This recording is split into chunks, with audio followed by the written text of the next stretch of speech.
कैसे हैं आप सब। आई होप कि आप सब खैरियत से होंगे, मज़े में होंगे। Easy approach to science channel से आज हम डिस्कस करेंगे अपने लास्ट लेक्चर का जो प्रीवियस पार्ट है, यानी टाइप्स ऑफ सॉल्ट्स।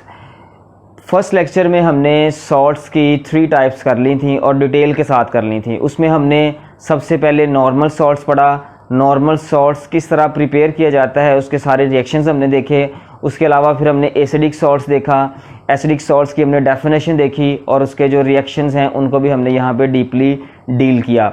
और लास्ट में हमने जो बेसिक सॉल्ट्स हैं उनकी डेफिनेशंस और एग्जांपल्स डिस्कस की। आज हम जो हमारी बुक के जो रिमेनिंग 3 टाइप्स के सॉल्ट्स हैं उनको डिस्कस करेंगे।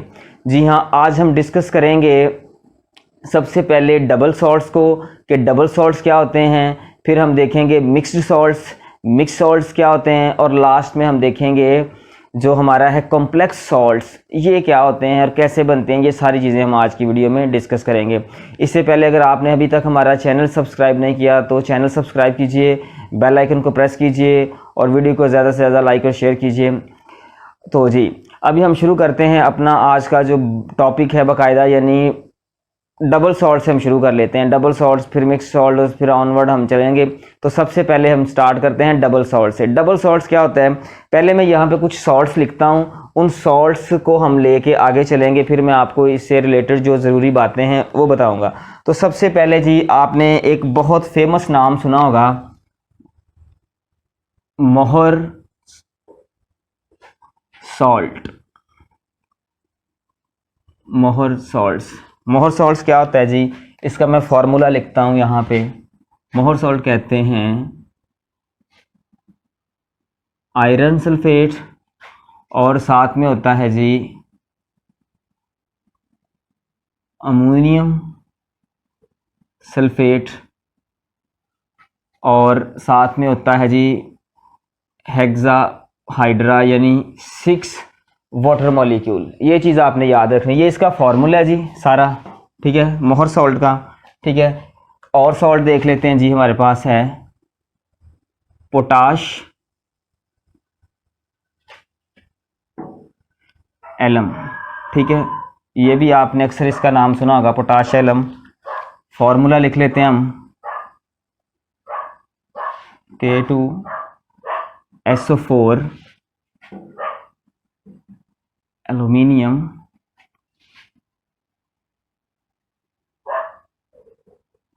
SO4 thrice 624 water molecule. ठीक है, ये हमारे पास किसका है, पोटाश एलम का फॉर्मूला है जो मैंने यहाँ पे लिखा है। ठीक है, एक और फेमस यहाँ पे हम लिख लेते हैं, फिर हम इसका डिटेल से अभी इसको चेक करते हैं। मोहर सॉल्ट हो गया, पोटाश एलम हो गया, और फिर लास्ट पे हम लिखेंगे जी फेरिक एलम। ठीक है जी, ये फेरिक एलम है। इसका फॉर्मूला क्या होता है जी, इसका फॉर्मूला चेक कर लेते हैं। केमिकल फार्मूला क्या होगा, सेम होगा, जस्ट यहाँ पे हमें क्या करना पड़ेगा, एल्यूमिनियम की जगह पे आप आयरन कर दें। ठीक है जी, और बाकी सारा सेम ही रहेगा। ठीक है, वाटर के मॉलिक्यूल भी सेम ही रहेंगे। अच्छा जी, ये हमारे पास 3 सॉल्ट्स हैं। कौन कौन सा, मोहर सॉल्ट, पोटाश एलम और फेरिक एलम। ठीक है, मैं इसको नाम दे देता हूँ, यहाँ पे नंबर दे देता हूँ। ये हमारे पास 1, ये 2 और ये 3, ये आपने नाम याद रखने हैं। अच्छा जी, अब ये हमने आपने याद रखना है कि जो फेमस है ना हमारे पास सॉल्ट्स हैं और जो डबल सॉल्ट्स हैं वो ये हैं, आमतौर पे इन्हीं की बात की जाती है। अब इसमें कुछ जो अहम बातें हैं वो आपने याद रखना है। सबसे पहले कि ये प्रिपेयर किस तरह किया जाता है या इससे रिलेटेड और कोई अहम बातें जो हैं वो हम देखेंगे। तो सबसे पहले हम देखते हैं कि इसको प्रिपेयर कैसे किया जाता है। अगर आप गौर से देखें इनके फार्मूलों में तो आपको यहाँ पे चीज़ें दिखाई दे रही हैं, 2 तरह की चीज़ें दिखाई दे रही हैं। वाटर तो है ही, वो अलग है, लेकिन यहाँ पे भी आपको 2 अलग-अलग चीज़ें दिखाई दे रही हैं। इसको जब तैयार किया जाता है तो हमारे पास जो है 2 तरह के कह लें कि सॉल्यूशंस को मिक्स करके एक इक्विमोलर जो है वो सॉल्यूशन तैयार किया जाता है। ठीक है, इक्विमोलर सॉल्यूशन जो है स्टैंडर्ड सॉल्यूशन से जो तैयार किया जाता है उसको क्रिस्टलाइज किया जाता है। उसको क्रिस्टलाइज्ड करने से जो हमारे पास चीज़ बनती है वो बनती है हमारे पास डबल सॉल्ट्स, क्योंकि ये दो तरह के सॉल्यूशन को का इक्विमोलर सॉल्यूशन बना के उसको क्रिस्टलाइज करने के बाद हासिल किया जाता है, इसलिए इसको हम कहते हैं कि जी ये हमारे पास डबल सॉल्ट है। ठीक है, हर सॉल्ट में वाटर के मॉलिक्यूल की जो तादाद है वो डिफरेंट हो सकती है, मुख्तलिफ हो सकती है। ठीक है, देखें ये जैसे यहाँ पे 6 है, यहाँ पे 24, यहाँ पे 24, ये डिफरेंट हो सकती है। ठीक है, नमक के अंदर जो नमी है वो डिफरेंट हो सकती है, वो इसके मॉलिक्यूल की जो स्ट्रेंथ है, जो तादाद है, उससे इस चीज़ का आइडिया होता है। ठीक है, तो पहली बात तो ये होगी कि तैयार इस तरह किए जाते हैं, फॉर्म्ड इस तरह होते हैं। दूसरी बात इसमें ये आपने याद रखनी है कि चूंकि अगर आप देखें तो इसमें दो तरह की स्पीशीज़ आपस में कंबाइन होके एक सॉल्यूशन दे रही हैं। नाम से पता चल रहा है डबल सॉल्ट्स, तो इसका मतलब इसमें दो चीज़ें हैं। ठीक है, तो इसमें जो दोनों चीज़ें हैं, ठीक है, ये वाली और ये वाली, ये क्या करती हैं कि किसी भी अगर आप इसको चेक करना चाहते हैं, तो अगर आप इसको चेक करना चाहते हैं तो आप इसके लिए टेस्ट फ़र्क यूज़ करोगे।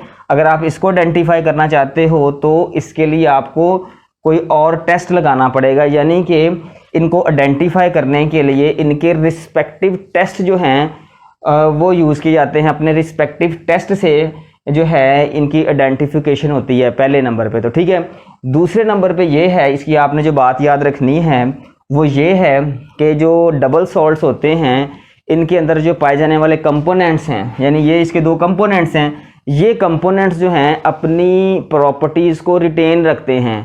ठीक है जी, बरकरार रखते हैं, अपनी प्रॉपर्टीज़ को लूज़ नहीं करते, बल्कि किसी भी रिएक्शन में अपनी प्रॉपर्टीज़ को सस्टेन रखते हैं। ठीक है, रिटेन रखते हैं, बरकरार रखते हैं, कायम व दायम रखते हैं। ठीक है, दोनों जो कंपोनेंट्स होते हैं डबल सॉल्ट्स में। ठीक है, तो ये इसकी जो हैं आपने जो है दो अहम बातें हैं जो हमेशा याद रखनी है और भूलनी नहीं है। ठीक है जी, बाकी इसके आपने फार्मूले याद रखने हैं और इनकी ये दो चार बातें जो हैं डेफिनेशन हो गई, और इनसे रिलेटेड जो अहम दो बातें हैं वो आपने याद रखनी है। ठीक है जी, अब नेक्स्ट हम बात करते हैं जी मिक्स्ड सॉल्ट्स की। मिक्स्ड सॉल्ट्स देख लेते हैं जी, मिक्स्ड सॉल्ट क्या होते हैं। ठीक है, मिक्स्ड सॉल्ट्स यहाँ पे आप लिख लें, ये हमारे पास था जी डबल सॉल्ट्स थे, हेडिंग लगा लें डबल सॉल्ट्स। ठीक है, और अब हमारे पास है जी मिक्स्ड सॉल्ट्स। मिक्स्ड सॉल्ट्स क्या होते हैं जी, आए ज़रा देखें। मिक्स्ड सॉल्ट्स जो होते हैं जी आम, तो जी मिक्स्ड सॉल्ट्स के लिए हम ये कह सकते हैं कि जितने भी किस्म के मिक्स्ड सॉल्ट्स होते हैं they contain more than one basic and acidic radicals. यानी अगर आप देखें, मैं आपको यहाँ पे इसकी एक एग्जांपल लिख के देता हूँ, उससे आपको जो है इसका सही तरह से आइडिया हो जाएगा कि मतलब कैसे हम इसको कह सकते हैं कि ये एक से ज़्यादा जो है रेडिकल्स रखते हैं, बेसिक या एसिडिक। तो यहाँ पे हम पहले की तरह एक लिखते हैं, पहले इसका एक कोई फेमस लिख लेते हैं, हम मिक्स सॉल्ट्स लिख लेते हैं। जैसे इसकी सबसे फेमस जो एग्जांपल है वो हमारे पास ब्लीचिंग पाउडर होता है। ठीक है, ब्लीचिंग पाउडर सभी ने देखा है, सभी जानते हैं कि ब्लीचिंग पाउडर जो है ब्लीचिंग पाउडर। ठीक है जी, ब्लीचिंग पाउडर का फार्मूला क्या होता है ये भी आपको पता है। ब्लीचिंग का फार्मूला होता है ब्लीचिंग पाउडर का कैल्शियम OCl इंटू CL। लें जी, ये हमारे पास ब्लीचिंग पाउडर का फार्मूला है। अब यहाँ पे वो कहता है कि इसमें जो रेडिकल्स होते हैं वो आम तौर पे एसिडिक या बेसिक वो एक से ज़्यादा होते हैं। अगर आप देखें तो यहाँ पे क्लोरीन एक से ज़्यादा है। तो यही चीज़ है कि जितने भी किस्म के ऐसे सॉल्ट्स पाए जाएंगे जहाँ पे बेसिक या एसिडिक जो रेडिकल है एक से ज़्यादा होगा, तो ऐसे सॉल्ट्स हमेशा क्या कहलाएंगे, मिक्स्ड सॉल्ट्स कहलाएंगे। ये इसकी एक एग्जांपल है, जस्ट आपने ये याद रखनी है। ठीक है, उसके बाद हमारा जो नंबर आता है जी वो आता है हमारे पास कॉम्प्लेक्स सॉल्ट्स का। ये हमारे पास जी फर्स्ट था, ये क्या था 2। आज के लेक्चर के हिसाब से ये सेकंड है, लेकिन अगर हम अपनी बुक के लिहाज से देखें तो ये हमारा 3 कौन सा है जी हमारे पास? 3 है हमारे पास कॉम्प्लेक्स सॉल्ट्स।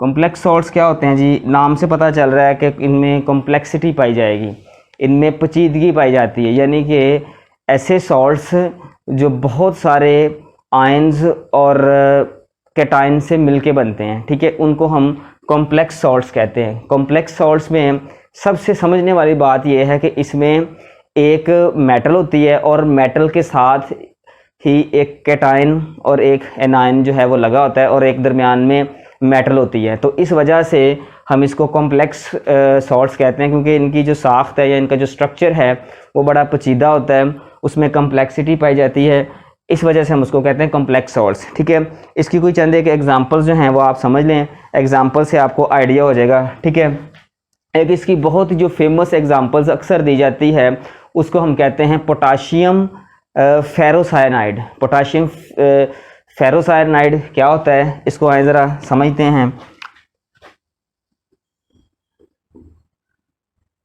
पोटाशियम फेरोसायनाइड,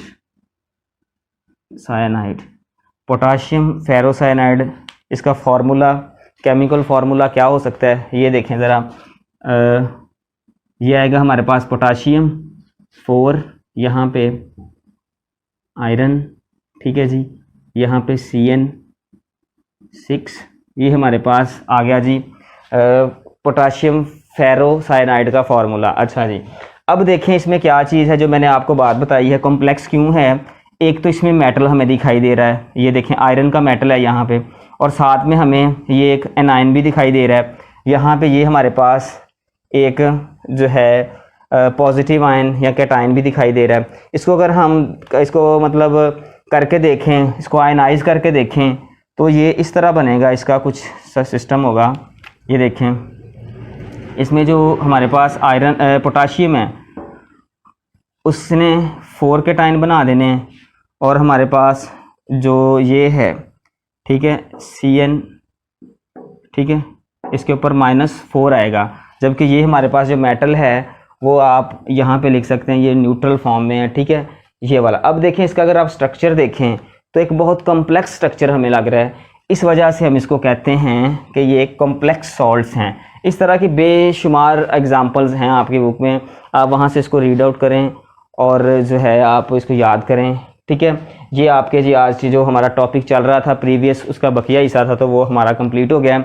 आप जो लास्ट वीडियो थी वो भी देखें और इसको भी आप दोनों को साथ इकट्ठा एक साथ मतलब देखें, तो आपका जो कॉन्सेप्ट है वो ज़्यादा क्लियर हो जाएगा। ठीक है, तो अगर आपको इस टॉपिक से रिलेटेड किसी किस्म का कोई क्वेश्चन या क्वेरी है तो आप अपने वैल्यूएबल कमेंट्स में कमेंट्स करें, हम आपको उसका जल्द से जल्द आंसर देने की कोशिश करेंगे। तब तक के लिए अपना ख्याल रखिएगा। Best of luck.